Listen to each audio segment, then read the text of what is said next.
Hey guys, welcome to That Minis Paint Show. I'm Reed, your host today, and we're going to be painting orcs today. So we've got a variety of different orcs to paint today.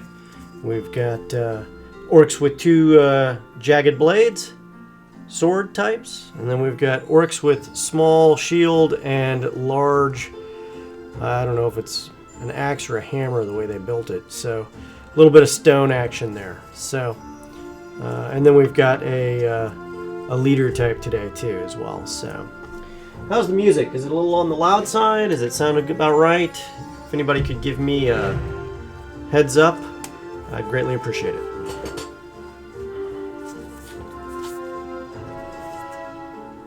Turn it down just a smidge. There we go. All right.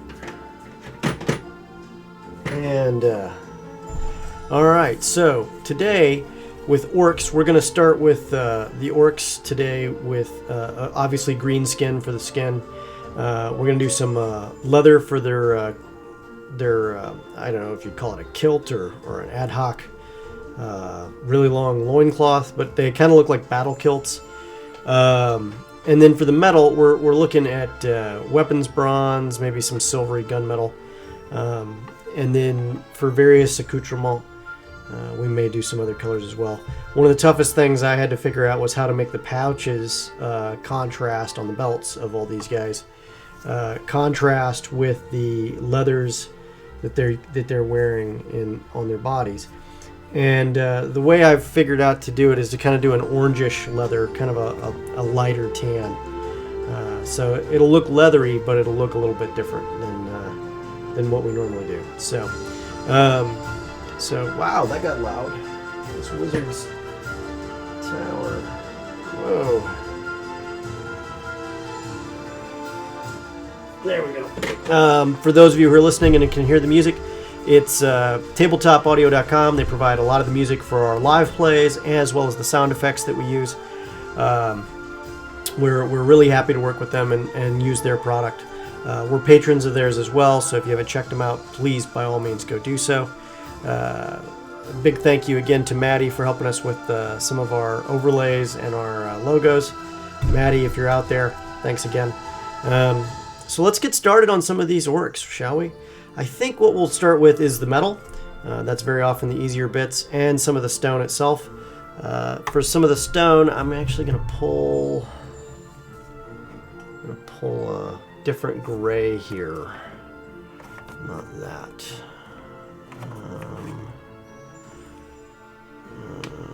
Yeah, I think we'll go with the field gray. So,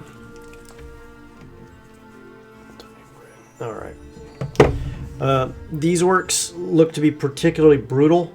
They have quite the smiley maws. I may actually start with their jaws, actually by painting everything inside their mouths red and then pulling out the teeth with some off-whites and yellows to kind of give them that yellowed fang look. We'll see how I do today. I think that's a good start. We're going to leave the lead guy here for last. So, to get started with the leather, or actually the metals, what we're going to do is we're going to start with weapons bronze, gun metal, and rough iron, and then we'll wash it with dark tone. So, weapons bronze for some of the highlights, the gun metal for some of the highlights, and the rough iron for a lot of the actual swords themselves. So, this will also let me, if I want to later on, add some rust effects.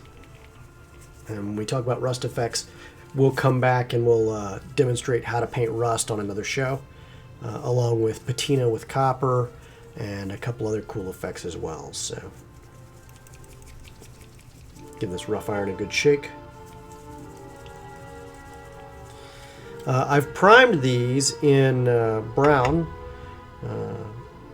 because since there's so much leather, it just works out really well. And then on top of that, because of the color itself, it really makes the green pop out a little bit, I think, or at least adds a nice darkness behind the green so that the green shows that much more on the high points. And then, because doing all that and layering up from a brown looks a lot more natural and earthy than layering up from a green, from my perspective. So, this is metallics. So I'm going to switch over to metallics. If you can't notice, I have two separate cups. I have a cup for colors and I have a cup for metallics. Always want to keep those separate if you can, otherwise you'll get metallics potentially in your colors, even though you've rinsed your brush thoroughly. Again, I've mixed in a little water. Our goal is to get the consistency of melted ice cream. So not too thin, not too thick. And that gives us thin coats that we can control to get the desired effects that we need. So starting here with the sword here. Can you guys see that okay?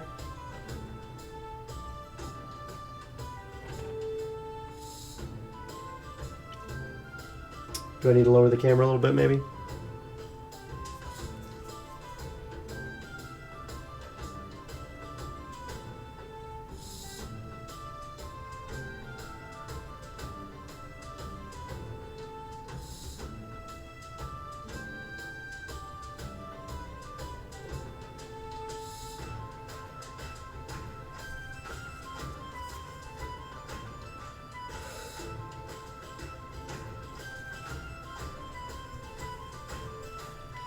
I'm just going to load the brush and continue to work off of it from here, just applying the color.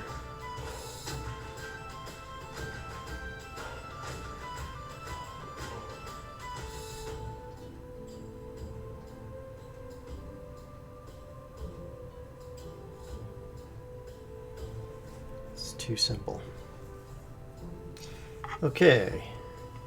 Thanks, Yanzum. I'm going to bring the camera down just a smidge. Hopefully give you guys a better angle so you can see what I'm doing here without completely blocking my face, if I can. Alright,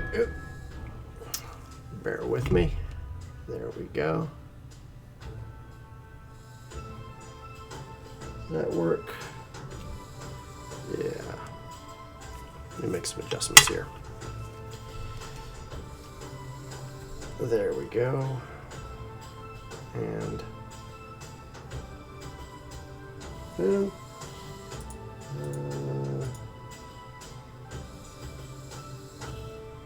I'm gonna adjust some camera settings here, so just bear with me here. Let's see what we can do to change that up just a smidge.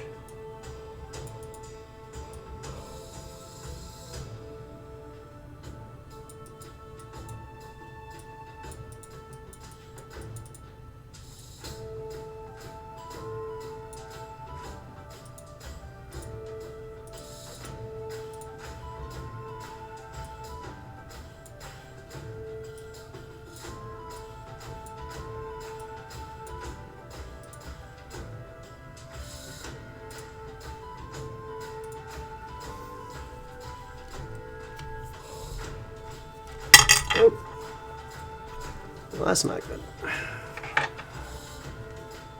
we go. Well, that helps.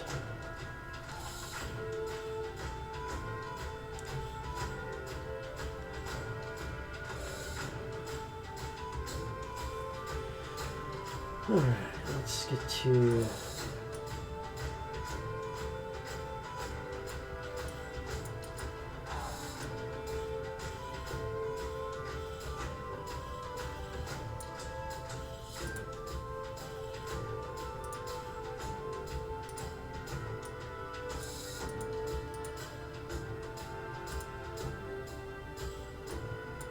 alrighty. I think that's about as good as we're going to get here for this today.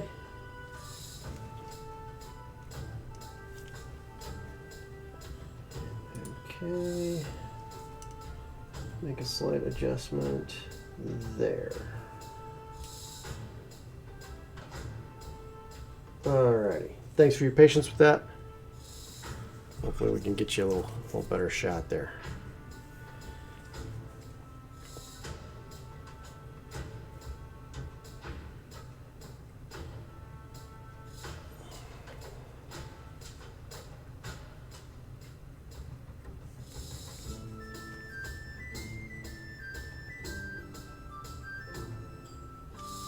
And in this case, because of the way these blades are, I'm working my way from the blade edge in.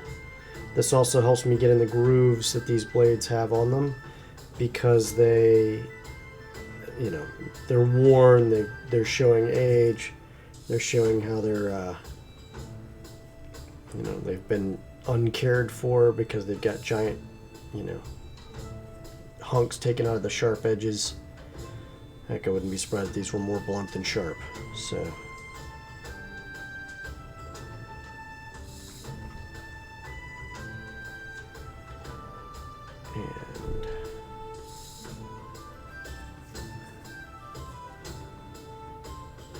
And they've got decorative iron rings throughout their bodies.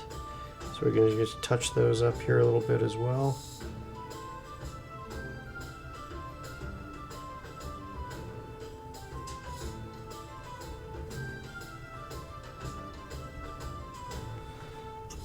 Check that.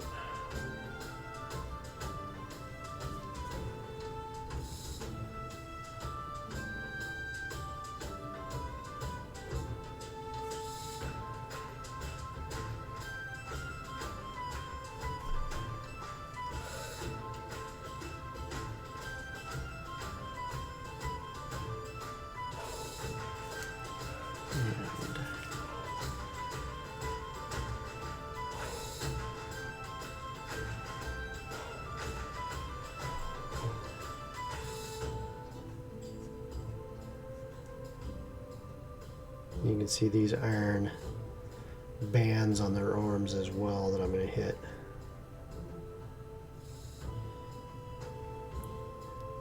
It's okay if I spill over and get on the arm a little bit, because what that does is that lets me paint over that with the skin when we go to the green.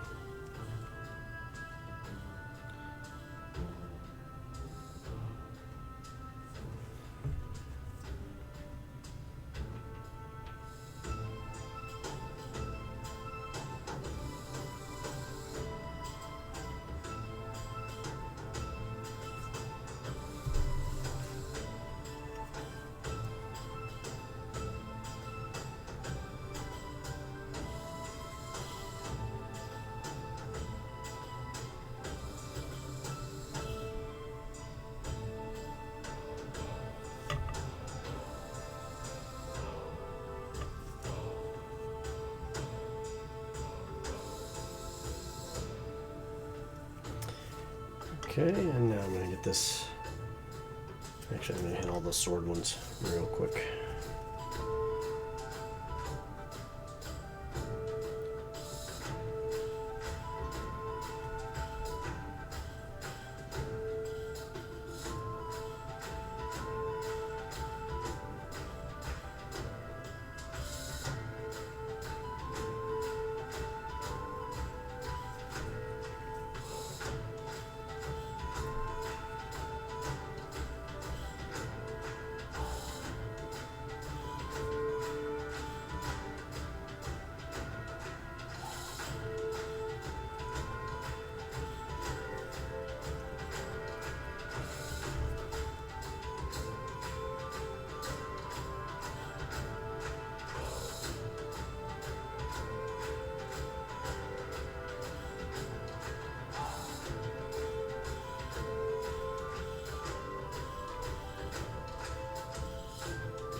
Make sure I'm not bumping these cameras too much.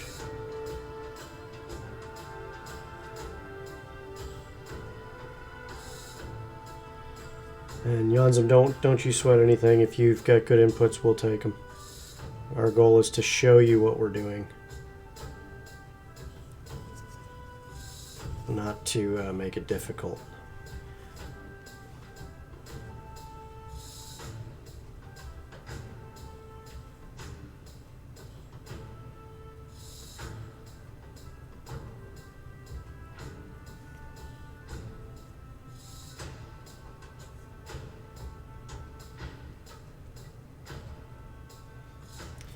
It's really great that since I have to paint anyway, I can share this stuff with you guys.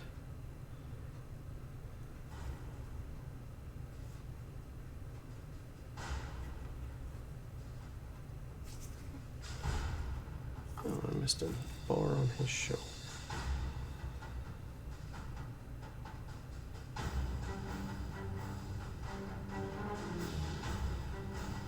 I missed the bars on their shoulders here for this guy.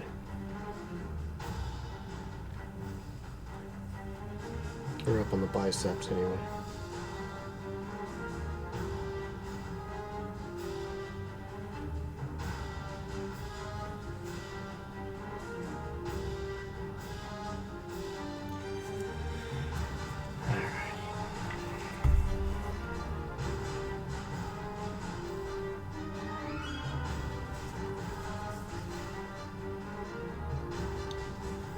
And just finding the zen while we paint and knock this out. So like I said, the metal bits, after you get the metal bits done, everything else is pretty easy after that.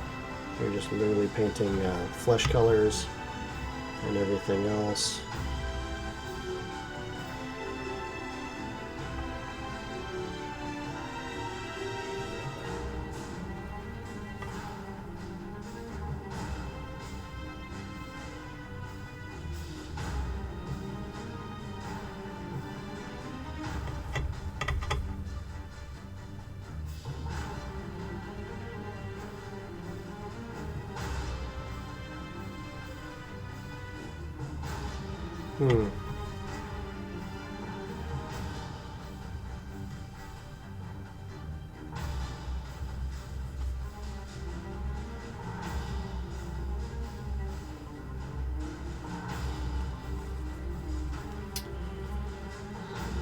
Double checking.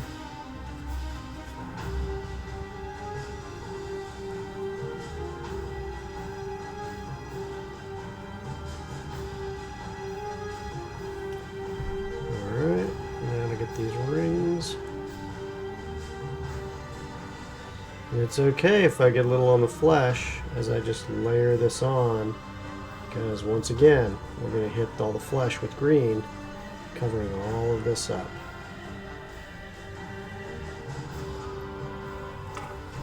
That's part of the ways we do this to speed things up.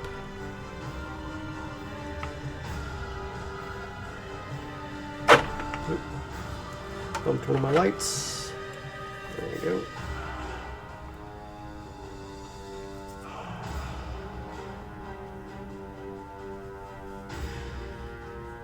You can see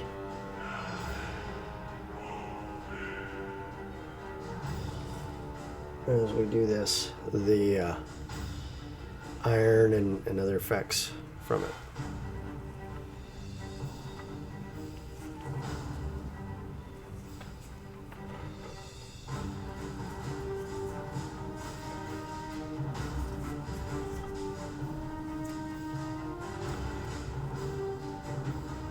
No, Yanzum, good question. There was not much prep. Other than, you know, making sure that they were edge clean and everything else. What we had to do to prep them is prime them, essentially, after we got them assembled and everything else. But these models actually came out really well. This is these particular orcs came from the Massive Darkness box set, which came from, I think, Cool Mini or Not. The Massive Darkness set is dollar for dollar one of the best values out there to get a whole bunch of miniatures for your Dungeons & Dragons collection or any other fantasy game that you're playing. The real exciting part about these miniatures are how little prep you have to do. Because of how little prep you have to do, it's just a matter of getting them checked for any flashing, which there was almost none at all that I could tell. But you go over with a, you know, an X-Acto knife or a flashing tool, and then from there you just hit them with a good miniatures primer. We use the Army Painter with few exceptions, almost exclusively here, because it's such a great primer base. I mean, we use some other primers too, but the Army Painter is consistent in its color choices, and also it's color matched to the same color paint that they have. So if I miss a smidge with the primer, I can hit it with the same color with a brush.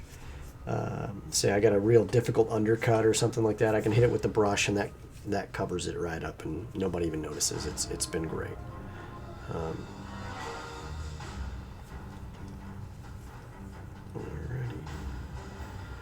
let's get back to work. Good questions. Do I have any other questions? I love questions. Doesn't mean I always have answers. And going into the blade once more.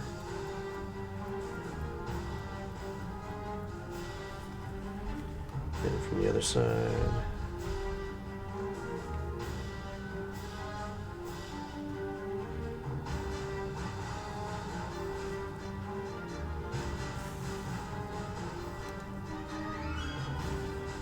The handle.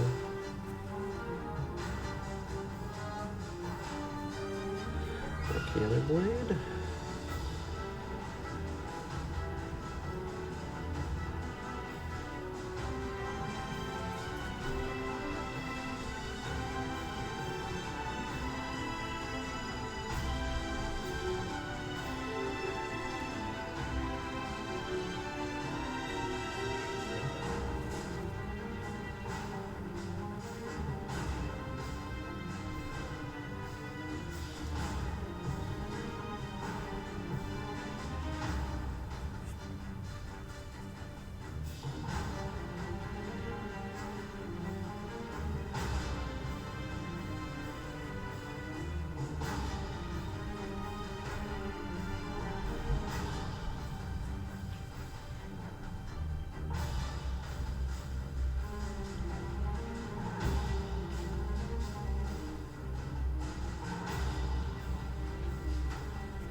These miniatures from Massive Darkness are also very detailed for such a low-cost miniature, and really well put together. I've been nothing but impressed with them when I've been painting them so far.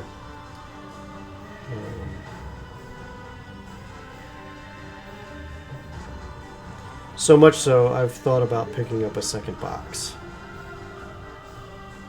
when I can afford to do so.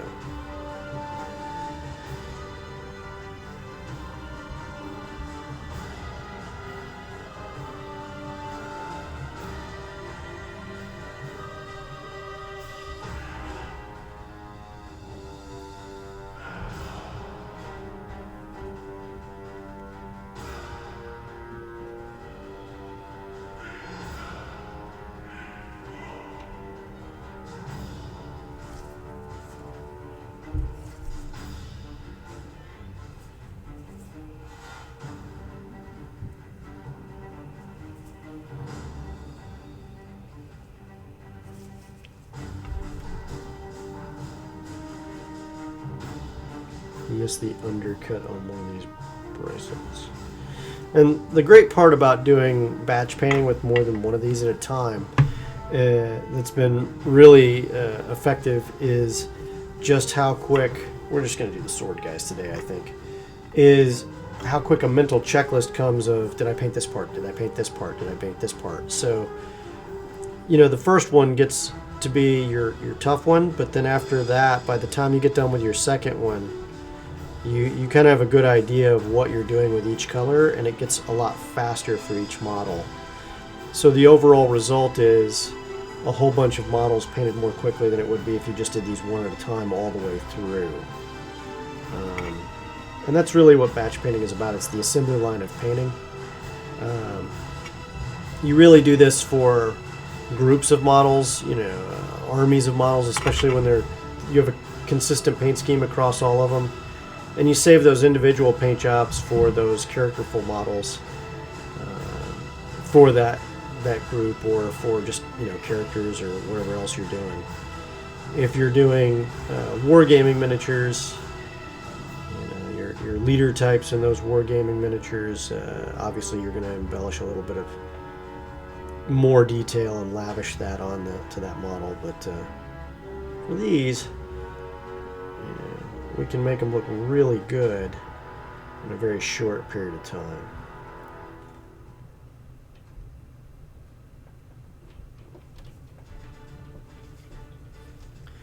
Also, we made some new friends from our Sunday test of some of our stuff.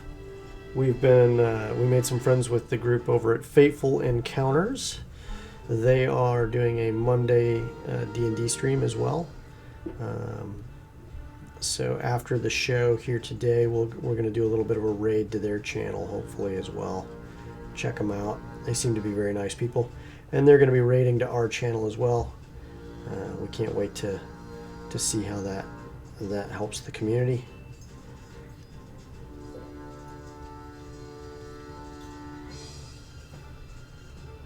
I'm not sure when these orcs are going to make their first appearance, but whatever they do, they're going to be quite savage.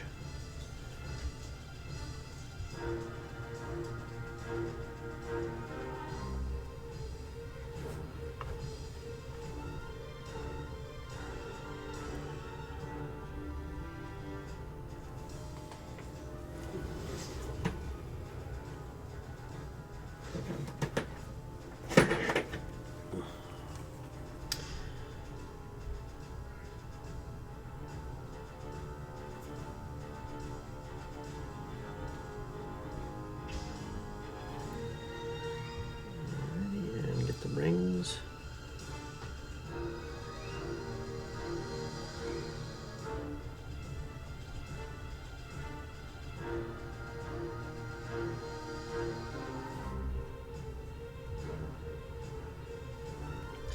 Orcs are so tough they just put metal rings in their skin.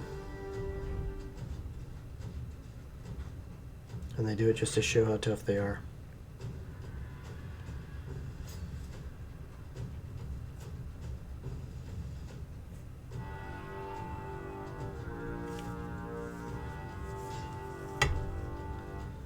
And it's hard to tell because of the color of the metallic paint. It'll really pop when the green goes on. But this rough iron is a fantastic color. I'm really impressed with it.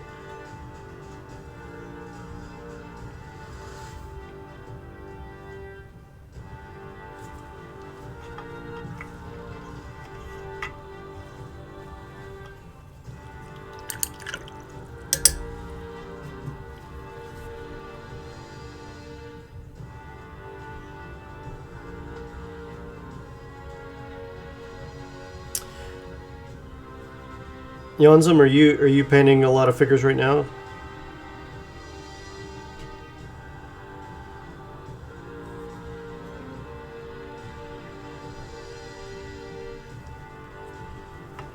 Oh, that's too bad.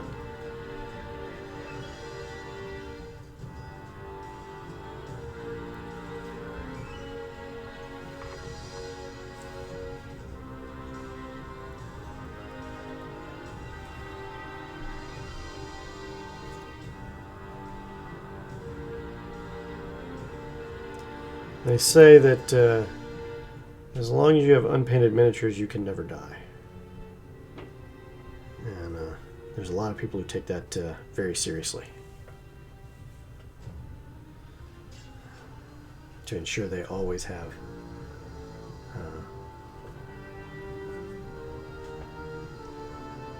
unpainted miniatures.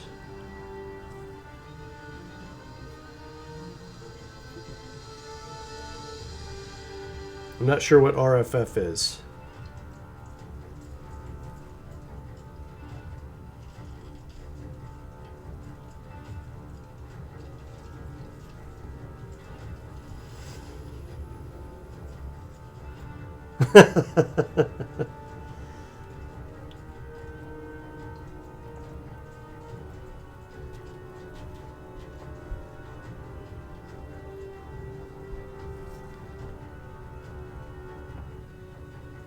Oh, yeah, okay, yeah. We should talk about doing some raids for you guys too. We like roll for fun. There's some good people over there.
last one with the iron swords. Think based on time, we're going to stick to just the guys with the swords tonight. And then maybe next stream we'll do the guys with the stone axes and shield.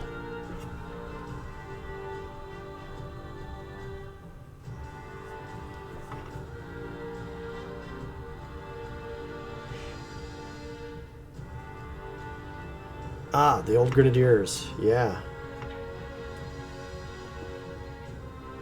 Well, if the last figs you painted were Ralparthas, there's a whole bunch more to see. Ralpartha was obviously like the guy, you know, when he was around and that company was doing what they were doing. However, I gotta say that the amount of artists out there producing amazing high quality miniatures for us to paint these days is off the charts. You're almost spoiled for choice. And that is a good problem to have.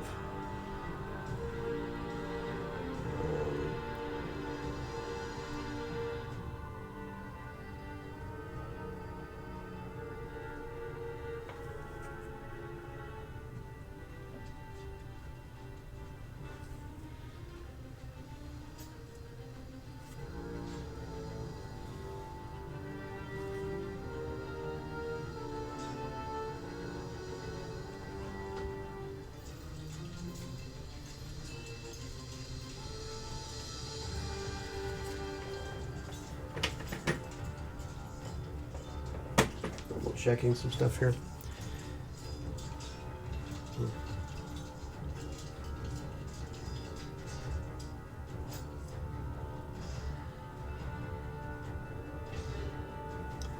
So far, our paint program has been mostly a 2-hour program that's worked out pretty good for us. We've had good results getting completed miniatures done on program in 2 hours. I was just curious what you guys thought about that. Would you guys prefer we start looking at longer periods of time, maybe a 3-hour program to show you even more with miniatures, or just continue to keep it 2 hours and spread the paint jobs across 2-hour programs?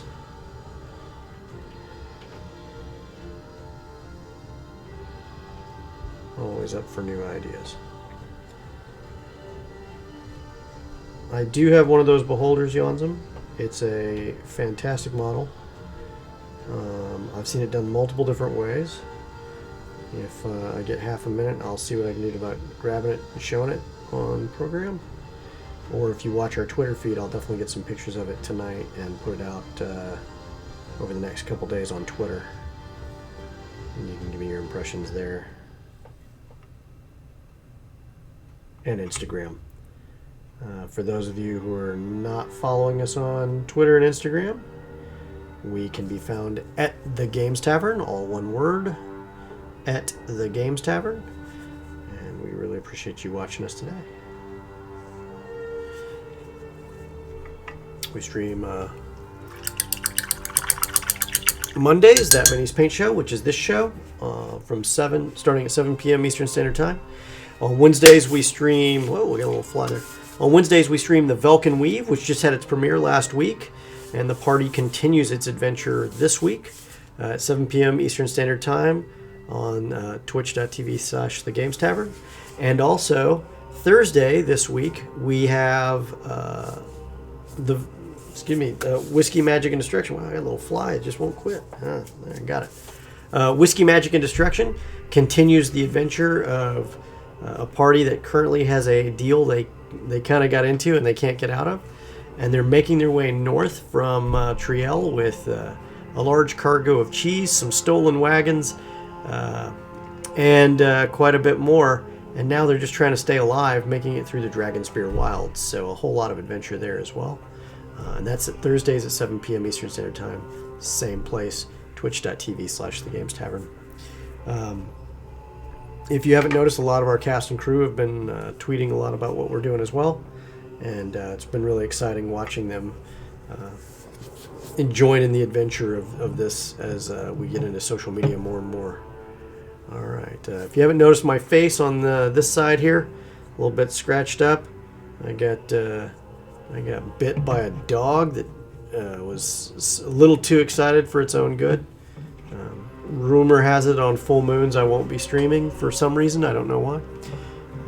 And a whole lot else going on with that. So let me see here. Okay, so next up, we're looking at the flesh tones, and I think what I want to do is start with the mouths of these guys and just get a whole bunch of... you know what? I think I'll go ahead and go with the green. And what I'm going to start with is green skin. Green skin is just a good, solid oak green color. It's got a nice dark green to it. It works really well. And then I'm going to highlight with a goblin green. So, and then I'll hit it with some green tone wash, because the main ingredient in washes is cheating, and we'll go from there.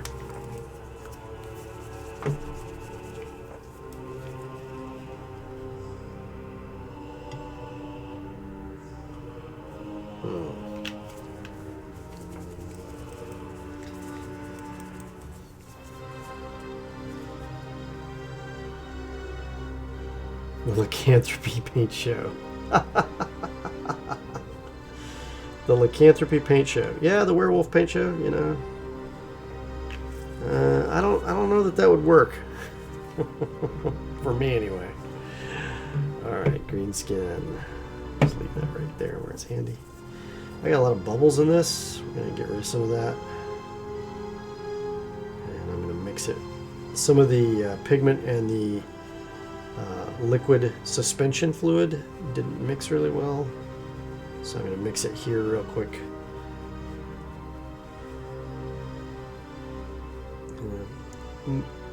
Most painters get to know what's in their paints at some point, but the liquid is usually called the suspension, and the color that is the paint itself is usually called the pigment.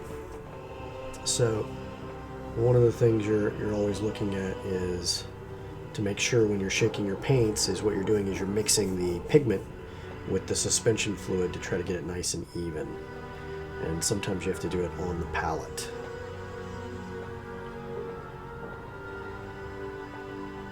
Everything would be painted red. Yeah, and it would probably be broken because it tastes like crap.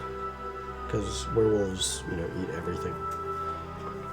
They get hungry. Okay.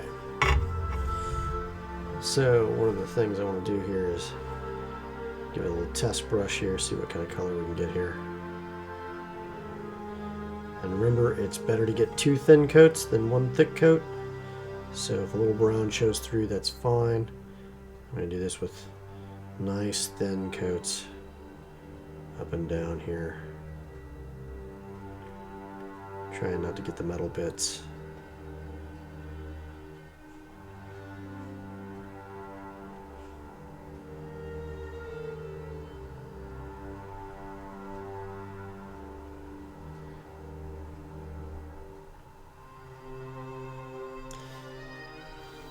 And the brown really is a great background for this.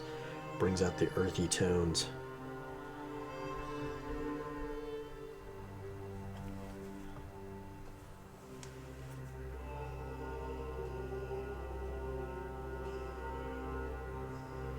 What I'm doing here is I've connected my wrists together like this, and then I move the model to where my brushing is the natural stroke pattern that my fingers can move without losing detail.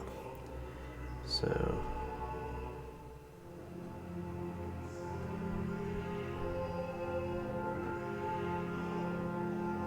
that's very important when you're trying not to get brush fatigue or keep a steadiness of your brush.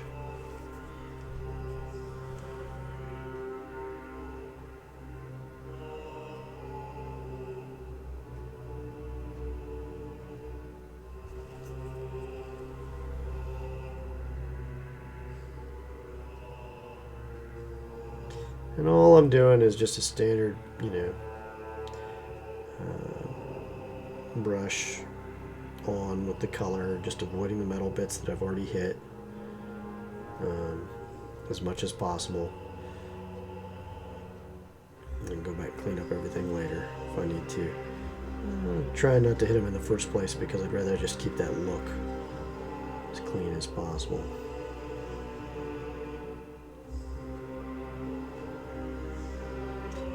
And the green is covering up the metal pits magnificently where I've got a little bit of spillage.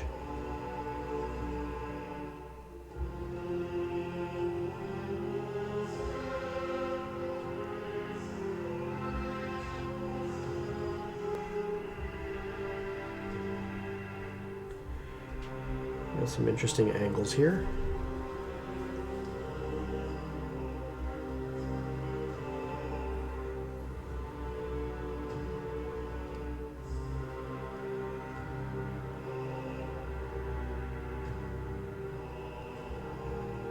Some of the chest again.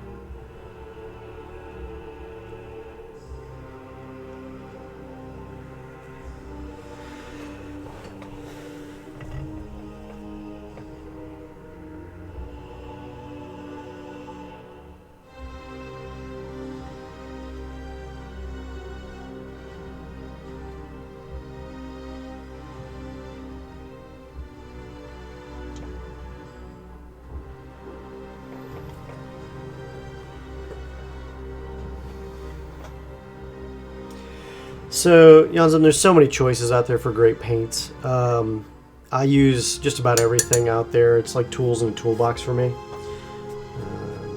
You know, the Army Painter makes a very strong brand. We like them. For their brushes, you know, the Army Painter hands down makes some of the best brushes out there. Value for value, dollar for dollar. You can't beat them with only a very few exceptions. If you really need a Kolinsky master class brush, the Army Painter also makes those. You can use, you know, obviously other brands like Games Tavern or Vallejo. Vallejo makes some great color as well. Games Workshop Citadel paints are well known for doing the job they use, for the job that they're used for. You can find the Army Painter at any good hobby store. Games Workshop paints as well. It's just a matter of what are you trying to do, what colors are you trying to make, and how much do you want to spend versus the results you're going to get on it. I don't use primer that's not for models most of the time. I find that primers that were built for miniatures tends to have a thinner viscosity. I don't know if that's purposefully or not. The Army Painter primer and Games Workshop primers tend to have a thinner viscosity, I find, than just any old primer. Purpose built, I guess. Just one of those things. If you say it with Krylon, you're probably, you know, soaking out the detail of your model. So just one of those things I think people should consider before they jump on just any old primer because it's cheap. Just my 2 cents. Good question. Good question. Thank you for asking.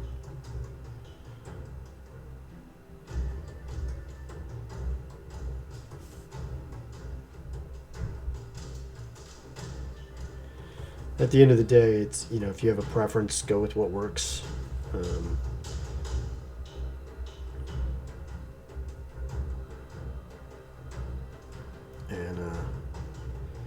I'm also one of those guys who can use a lot of different things, so just lucky that way, I guess.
I think I'm going to do their leather kilts in a kilt style or a fur style, depending on the model.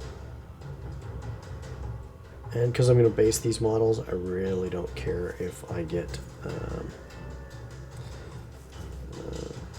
a lot of paint on the base itself. Just one of those things.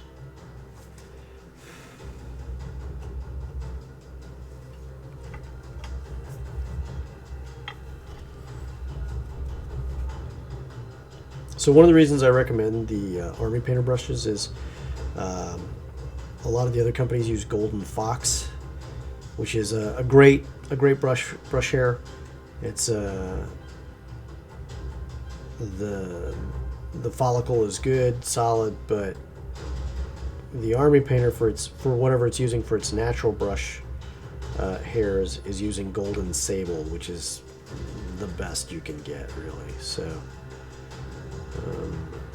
at least that's my understanding. That's the way it's described to me by some of the reps I talk to.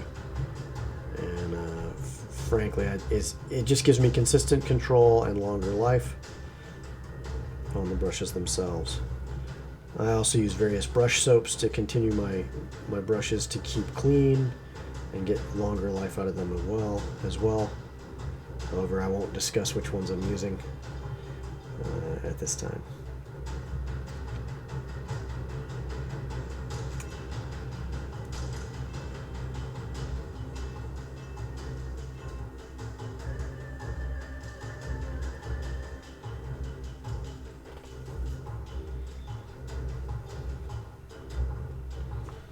Oh, cool. Cool. Which one, Jansen?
Geeky Villain.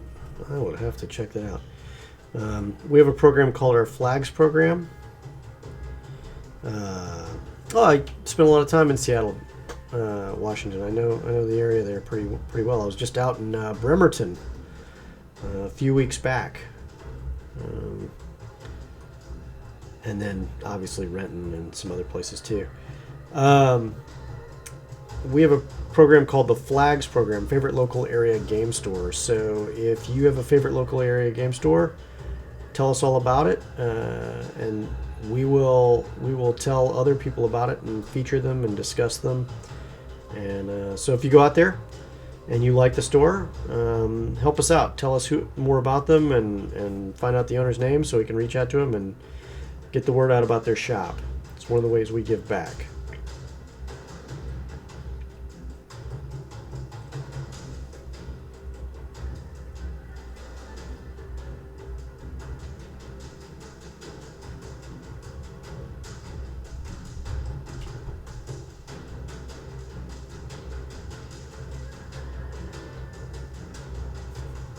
See.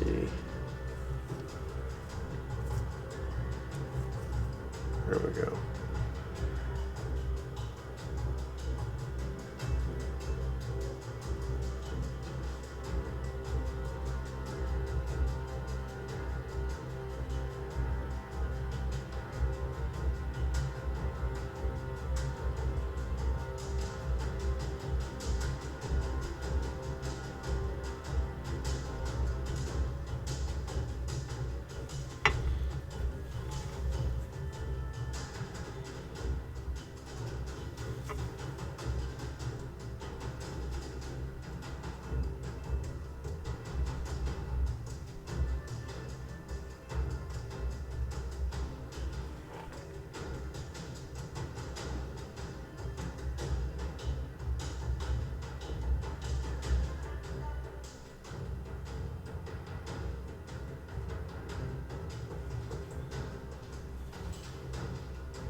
all I'm doing is a simple overbrush technique to get the green on while trying to avoid hitting the metal bits that I've already painted. This gets the color on the model.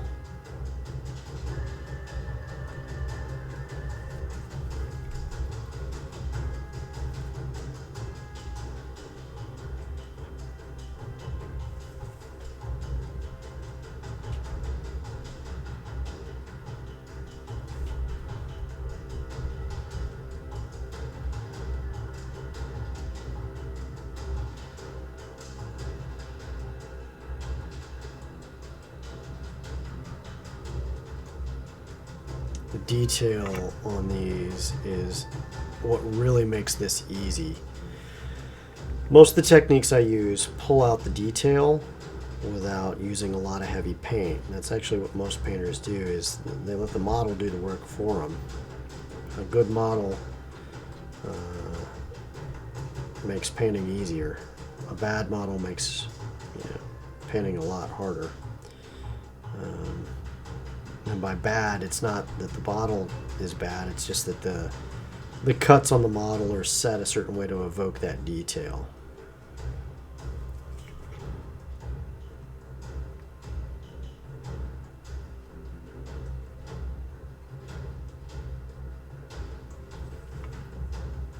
Oh, there's a spot on the shoulder I completely missed.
Surprisingly, so you mentioned DoD work, but surprisingly, Bremerton also has a great deal of very nice eating and drinking establishments, which was what was so surprising to me.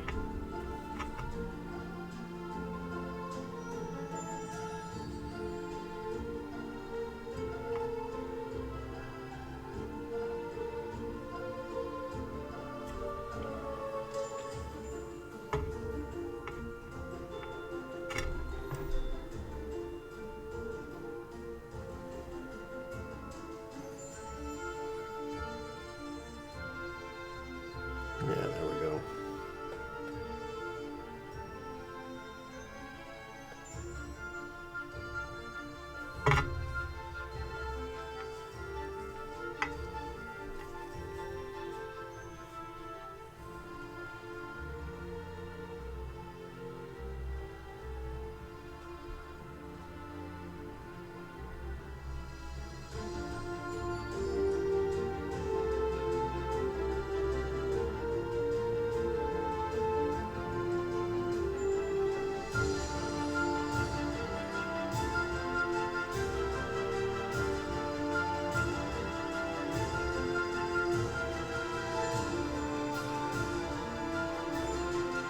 You notice how I turn the model to the brush more often than I turn the brush to the model.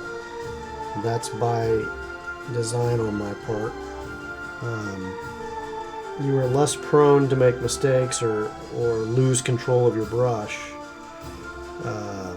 when you turn the model to the brush as opposed to the brush trying to find its way around the model.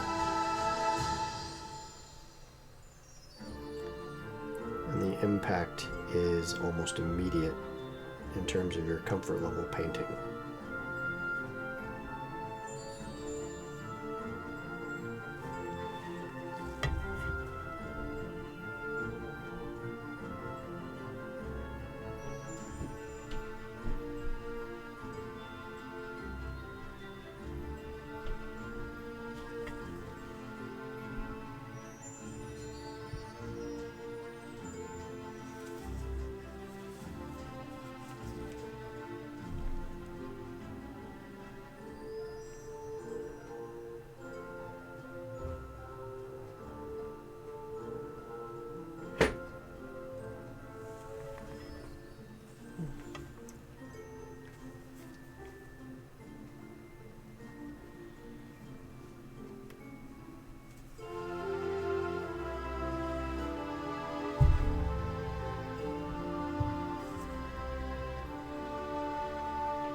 Anybody else have any questions on what we're doing here today?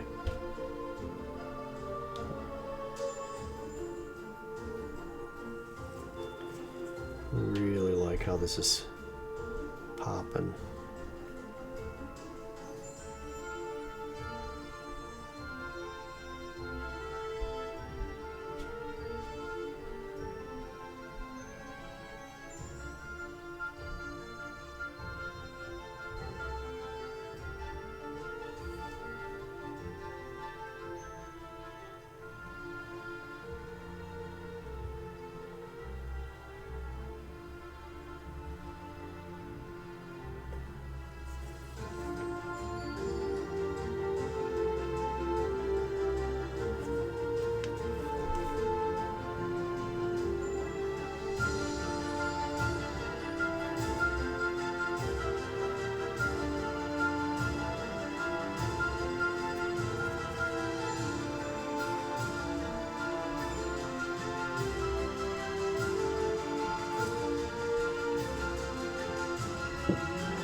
Oh, we had a skip in the music.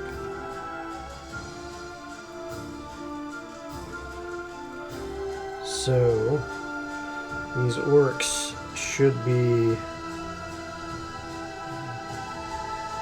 hitting the party at some point. One of the parties, not sure which one's going to get them first. Any thoughts as to how they should be used?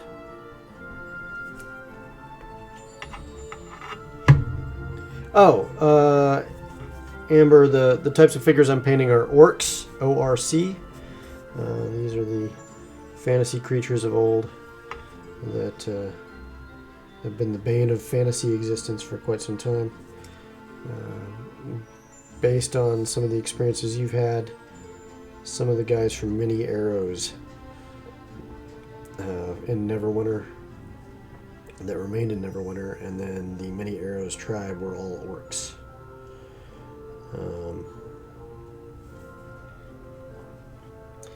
They are known to be savage, unforgiving, and brutal. However, they are not without their cunning and their ability to wreak havoc in mass.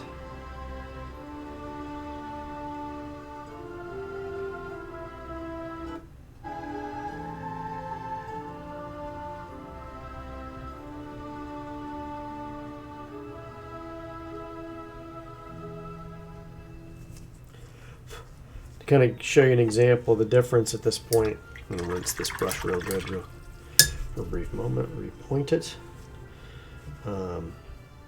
You can see one of the miniatures with the metals done, and then you can see one of the ones with the skin done, and you already have major contrasting differences here already starting to pop, and that's what we're really going for. Looks like based on the skin tone alone, it's going to take me a good chunk of time here. We may have to do a two-parter on just the orcs with swords alone, and then work up to some stuff on stone weapons and other things as well, which is good. It's all good content. Everybody learns.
The brush I'm using to do this is the Wargamer Regiment brush from the Army Painter.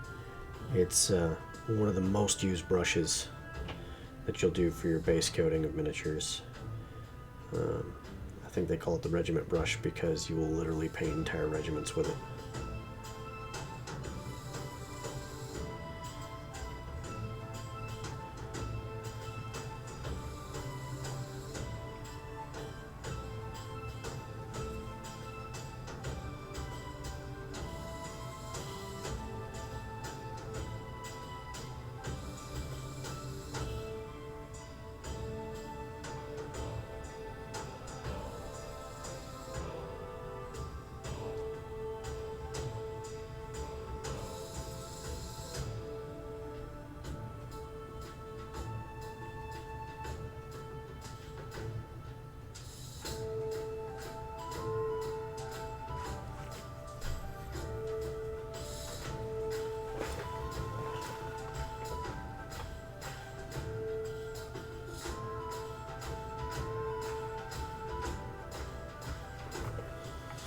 Wednesday?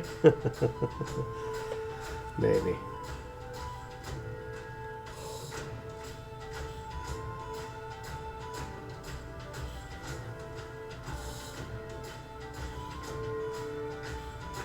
I believe there was intrigue on Wednesday's game. They were trying to figure out what was despoiling the forest.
I like these models because they are, rather than just, hide armor, they're more like Scottish warriors with these leathery kilt-like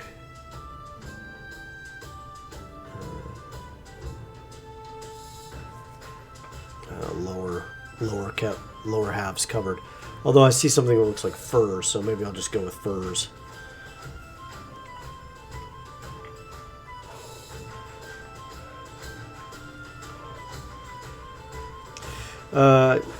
You always thin your paints, at least model acrylics, until they're the consistency of melted ice cream. I hardly ever use paint straight out of the bottle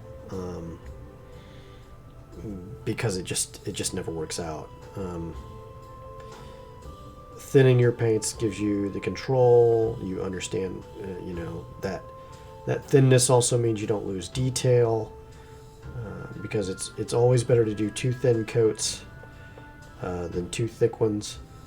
I don't know if you noticed, but I'm usually hitting every part of a model twice as I go around with it. Once I get one half of it done, the other half is dried.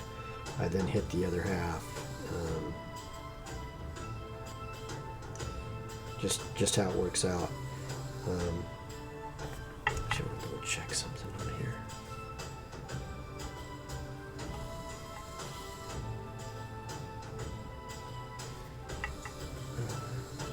He's good. He's good. All right. Once you start going thick coats, you start losing a lot of detail. Crevices in the model, fur, it just takes away so much, and it looks less vivid. And a lot of what makes a model pop is the vividness of the detail that you can see from the rippling muscles and all that. And thick paints, one, that the color gradient looks usually not as good. And then 2, it obscures details like rippling muscles, fur, even teeth, and other factors similar to that. It's not the way to go. I also only use, for miniatures painting at this point, I only use, water-based acrylics. That's what is what I use for miniatures painting. Do other guys use oils and stuff like that? Yeah, I'm sure they do, but that's just not me. If we ever get into airbrushing on here, we can talk about other mediums and stuff like that. But for the most part, for paints with brushes, it's almost always water-based acrylic. The other benefit about water-based acrylic is there's no smell, so you can do it in the house, and nobody gets mad or bothered. And then the paint dries quicker as well, and you get a lot of detail.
I'm going to be really good at painting green after this, let me tell you.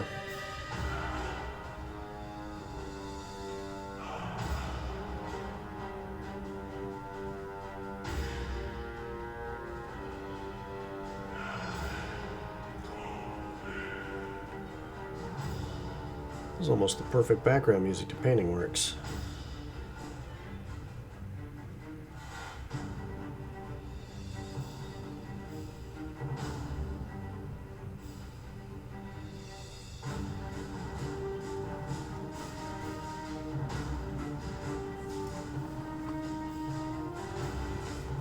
I believe this one's called Cry Havoc from Tabletop Audio.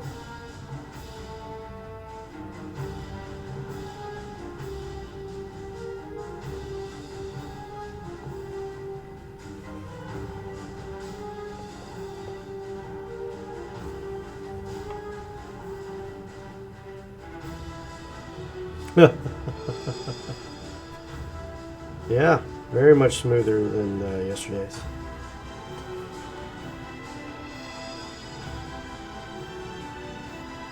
Or not yesterday's, last Mondays and Thursdays. Our goal is to no longer ever again have a break in our streaming.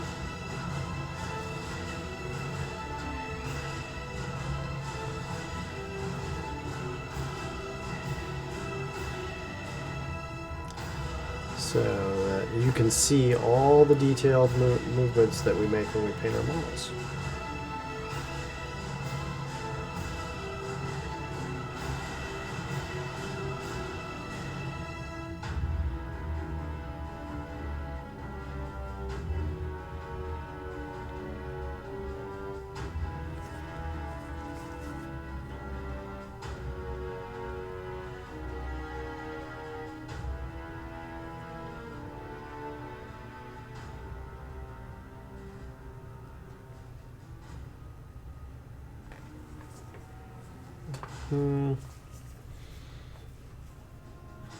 Just a little more to go.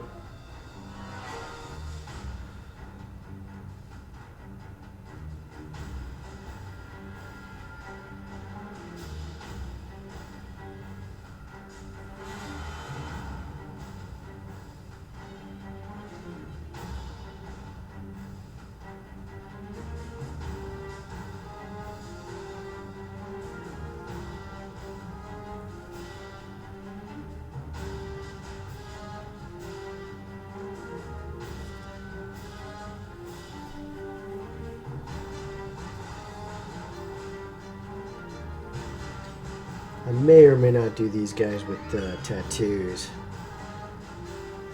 or war paint. Any thoughts? Any comments on that?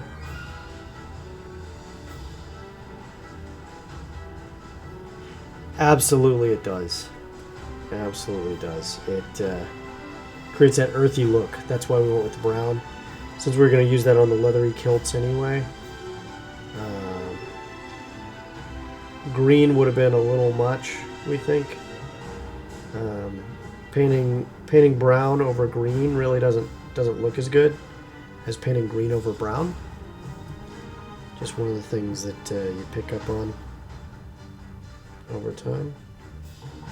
And they make a beautiful green primer, same flesh color and everything. It's just for the look I'm going for, I don't know that it would work the way we want it to.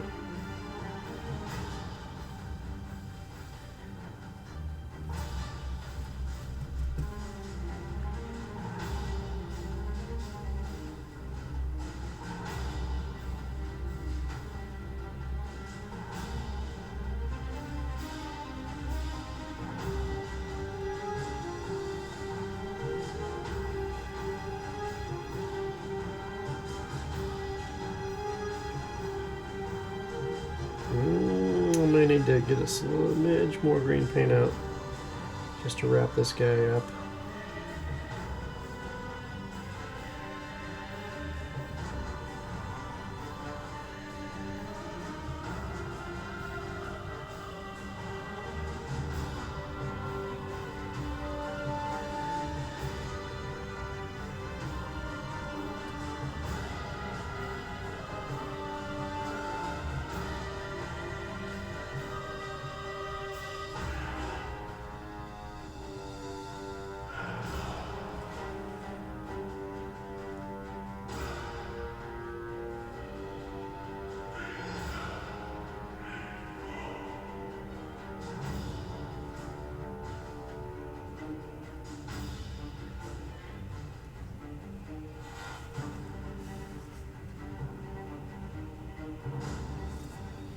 go.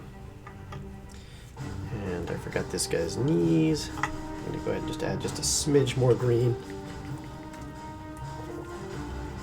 How would I put tattoos on? Well, first you pick a color that you want your tattoos to be. So I could do standard black tattoos, but they would they might not show up so well on the dark green.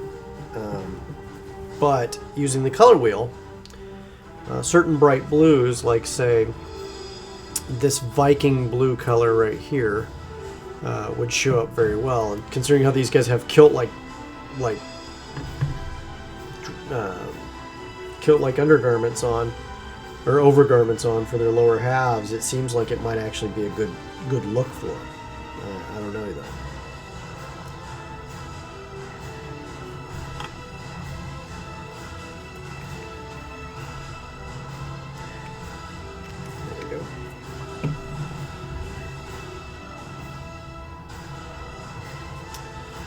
This guy's knees.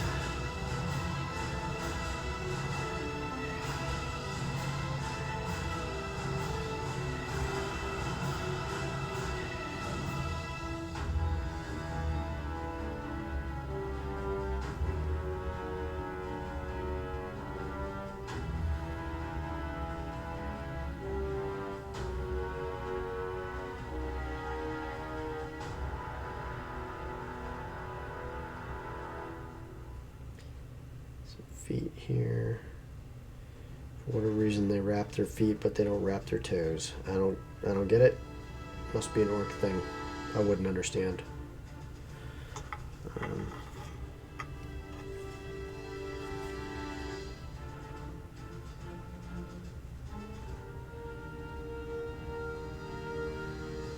Make sure it's on camera here. Sorry about that. So from there, the tattoos themselves, just to mention more on tattoos, I'd probably layer up from a dark color to a bright color. So the tattoos could be like layered up from a gray and then to a bright blue. The goal is to get a color that shows, that pops, that everyone can register as, oh, that's not their skin, that's something else. I don't know, I'll have to think on it. I got a mountain of goblins to paint up as well, so...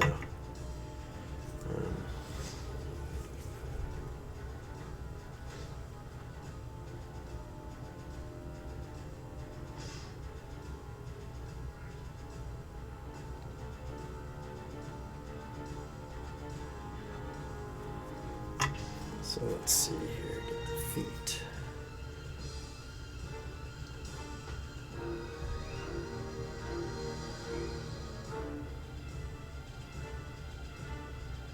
Like I said, I'm not doing anything but an overbrush technique here because all we're doing is getting color on the model.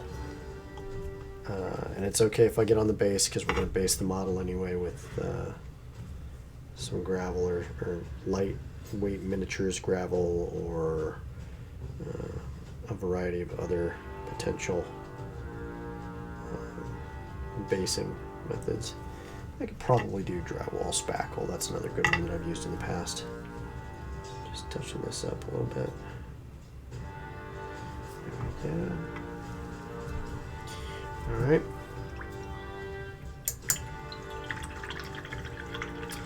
I'm using the regiment brush right now. I'll show you the regiment brush here. So that's the regiment brush. It's a fantastic brush. I have several of these. They do exactly what I need them to do. They're consistent. The brush size is large. It points well. It loads well for the paints themselves.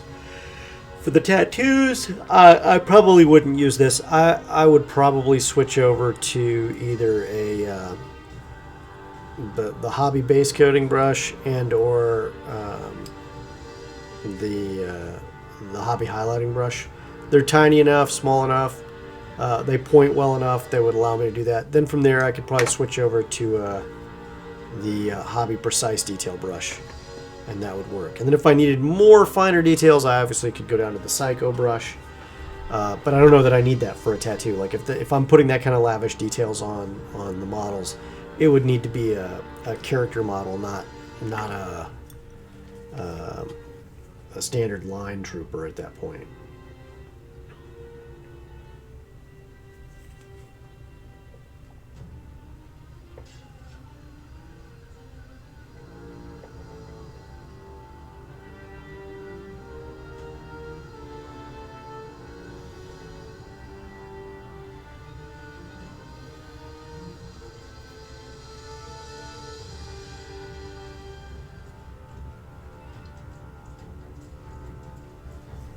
This is the, I guess we'll call him the Sergeant of the Guard.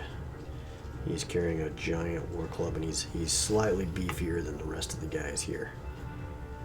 And kind of excited to get this guy painted up at some point.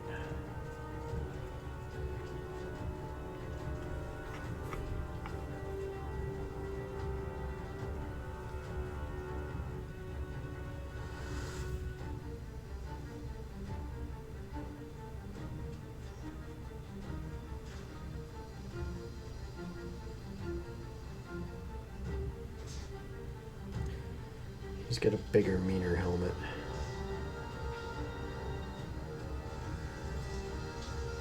As far as I can tell, a bigger, meaner fanged maw.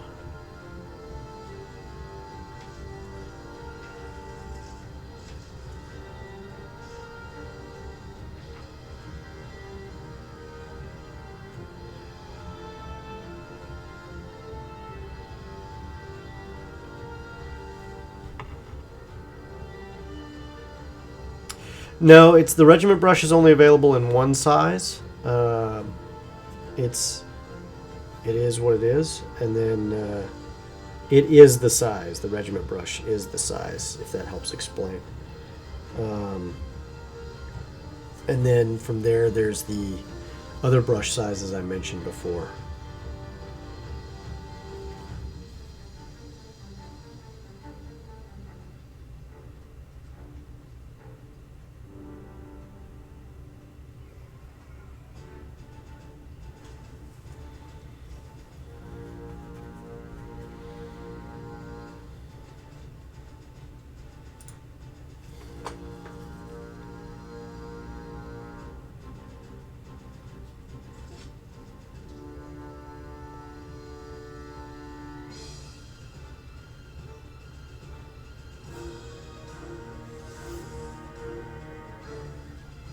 You guys see that okay? Probably not. Let me switch positions here a little bit.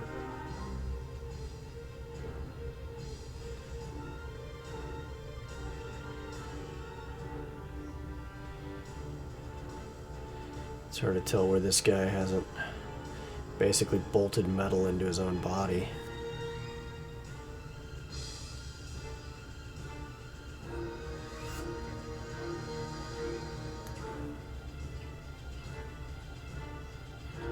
Because, you know, leather straps are for the weak.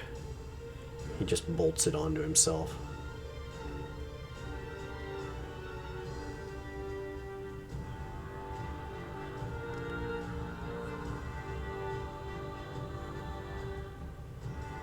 You can be tough, but are you bolt metal bits onto your own body tough?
Now I'm debating how I'm going to do this guy's war club. And,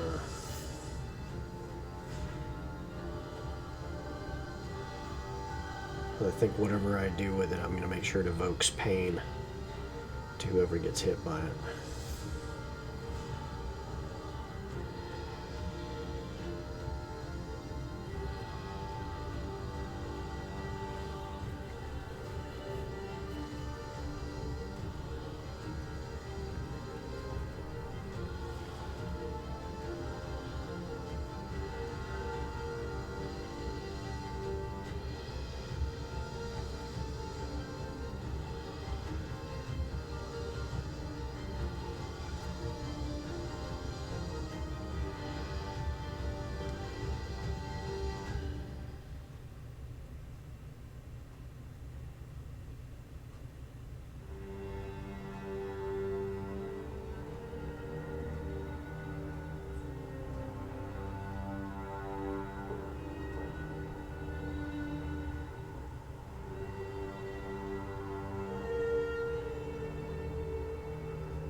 And you can see this guy looks a lot bigger than the other ones. I'll show you guys in a minute just how much bigger this guy looks compared to his compadres here.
Okay, so this is the boss. This is the soldier. The boss's arms are as big as this guy's legs. If that gives you any idea in terms of the size. There's a height difference as well, and it's not just the helmet. Something to consider. And of course, you can't forget the ears.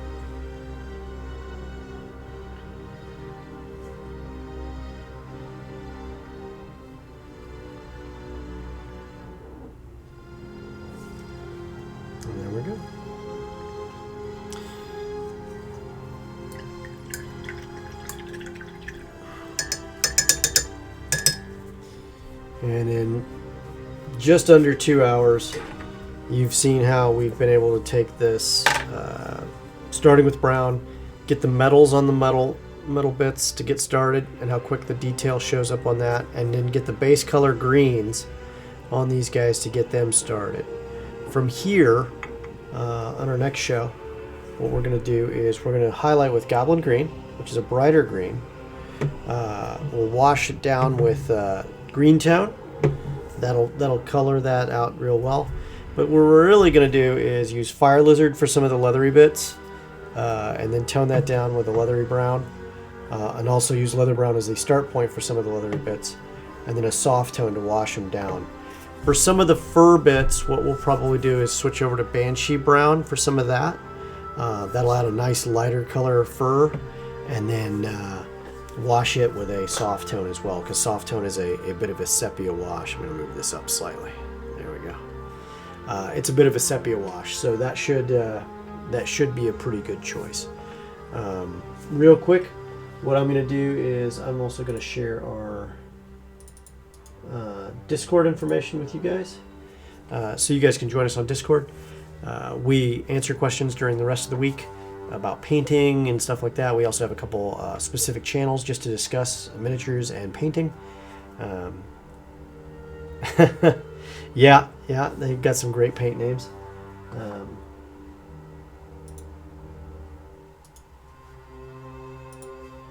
And why is it not wanting to work for me right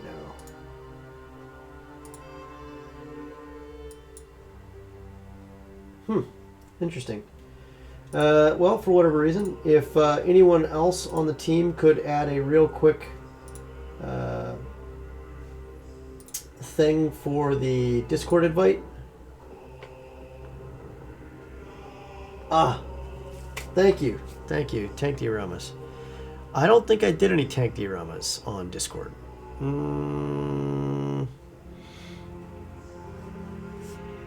I've done Tank Dioramas, but I don't think I put any on the Discord lately.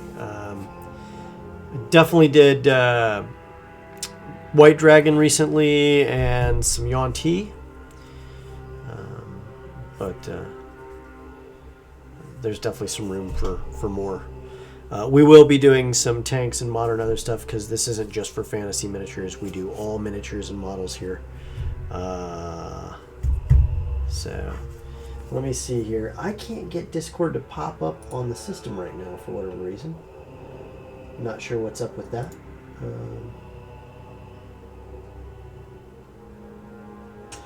No, there's only one Discord for the Games Tavern. That miniatures paint show only shows on the Games Tavern channel, multi-channel network, so it's here. But that's a good question. Is there only photos on more than one Discord? No.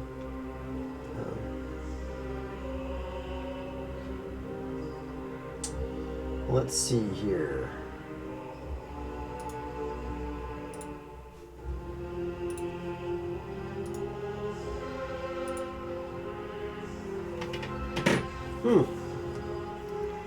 Well, for whatever reason, it's not doing it.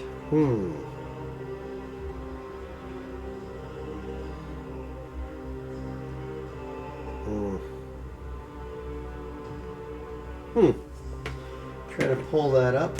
I can't find it. So we'll do it via another means.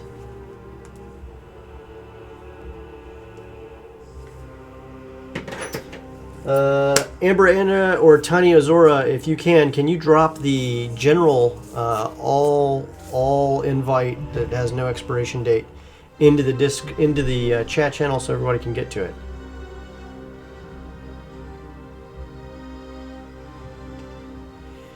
Yanzum, absolutely. And if you're on our Discord, the miniatures channel is absolutely a great place to ask for specific colors or palette information if you're trying to figure out what color palettes to go with for your various miniatures and models. I'm going to break out the... give me 1 second, I'll pull it out of the case and I'll show you the Beholder model that you wanted to see.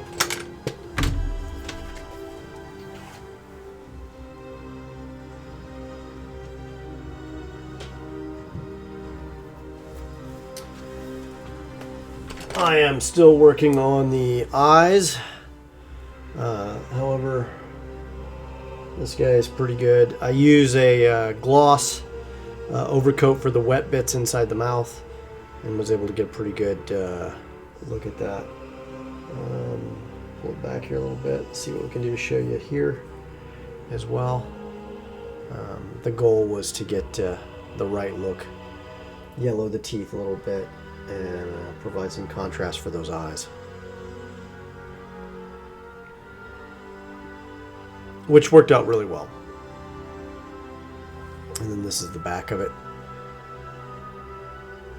Let me show you from here as well.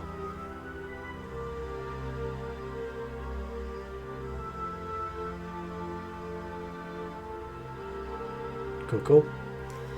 And like I said, we'll make sure that we talk about this. I think I'll probably, if another one of these pops up anytime soon, I'll probably work on another one of those. They're a great model, and they're quite scary. It's definitely not something you want to face in a dungeon.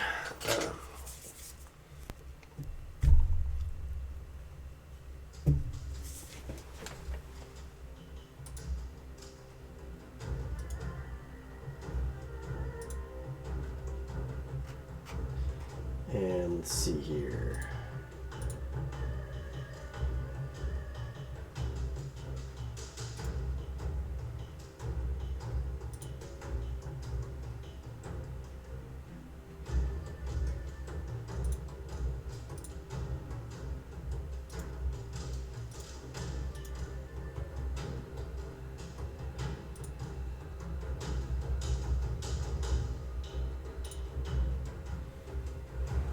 Okay. For whatever reason, I can't get the Discord anymore. One second, let me adjust that. There we go. I'm going to try to pull the Discord here up and punch in the invite because I want to make sure everybody gets a chance to get in there. Since none of the people in chat who are part of the team are putting it in like they're supposed to right now.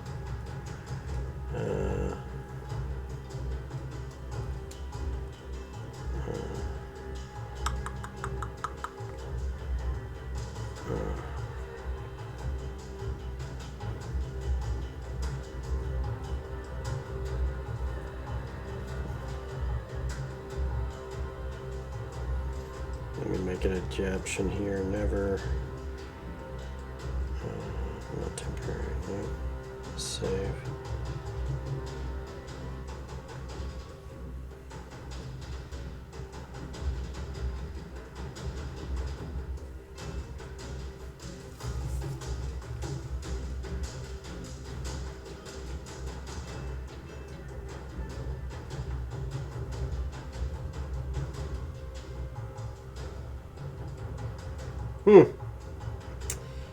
Well, that's kind of funny. Not sure why it's not working. Oh, no.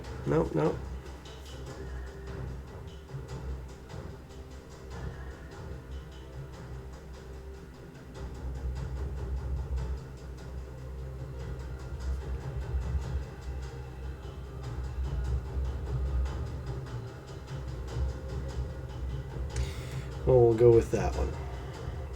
And then going into Twitch, I'm going to drop it in using the phone app because it's really cool that way, and we'll get you set up. Sorry for the long delay here.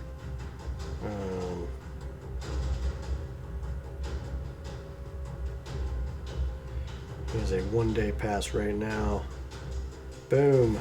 If you join that, you'll be in our Discord, and you'll be welcomed as part of the family. So just come on in, be a part of that team, and hang out with us as much as you like. If you have any other questions, we're definitely available. In about 6 minutes, we're going to raid over to another channel. If you're interested, feel free to check out the Fateful Encounters team, see what they're all up to. Definitely had a great talk with them the other night when they were checking out our behind the scenes 1 hour figure out what's going on with our stream. They seem like pretty good folks out of Colorado and Texas, I think, at the same time. So give them a holler. Again, our shows are That Minis Paint Show, which airs on Mondays, 7 p.m. Eastern Standard Time. The Velkin Weave, Wednesdays, 7 p.m. Eastern Standard Time. And Thursdays at 7 p.m. Eastern Standard Time is Whiskey, Magic, and Destruction, where yours truly is a DM as well. And we hope to see you guys there. Excited to have everybody around and checking us out. If there's a... WMD is cooler, watch us. Okay, haha. Very good. It's one big happy family. We've got about 14 or 15 people working together as part of this multi-show network. As soon as your support is what makes all the difference in terms of us growing and adding even more content to the list. So really, really excited to bring 2 live play shows, a paint show, and a whole lot more that we actually already have working on in the background. So thanks a lot. Next week again, we're going to be working on more of these orcs, getting them knocked out and ready for the tabletop, and showing you some quick ways to paint them up. In just 2 hours, we got, it looks like 7 of these done. Probably bust out the skin on the rest of them for the rest of the week so they're ready to move. And then we'll show you how to do stone weapons and layer up the metals some more so you can see how to highlight skin that's green. And then we'll show you how to do the kilts on these guys as well. So, cool. Thanks a lot. If there's any other questions, I'm down to answer them. And while I'm doing that, I'm going to take a sip of my beverage here.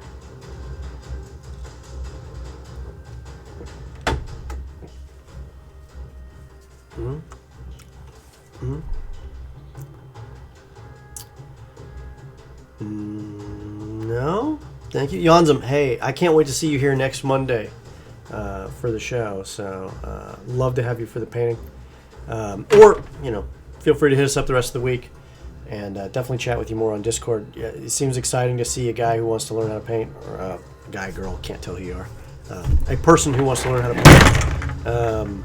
Just keep it up, be excited, and never stop. That's the thing about it the most, is just not stopping, continuing to paint.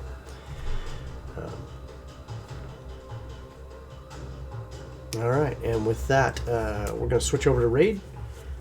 I've been informed on how to do that. Let's see if I don't mess that up.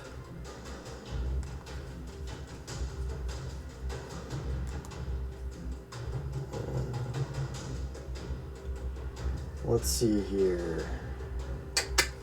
Never done this before, so bear with me.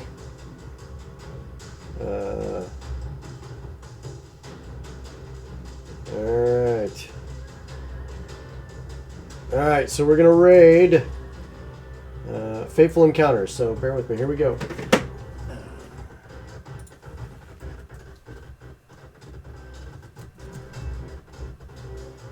How do I do that? Okay.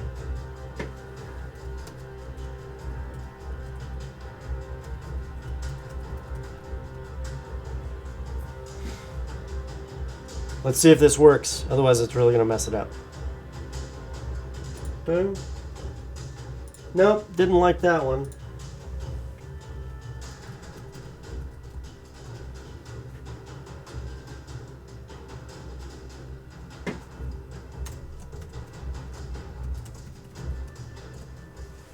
Boom, that worked. All right, great. So please go forth and raid them. Go check them out. Let us know how they worked out for you. Show us how they did that. And let's go check them out. Boom.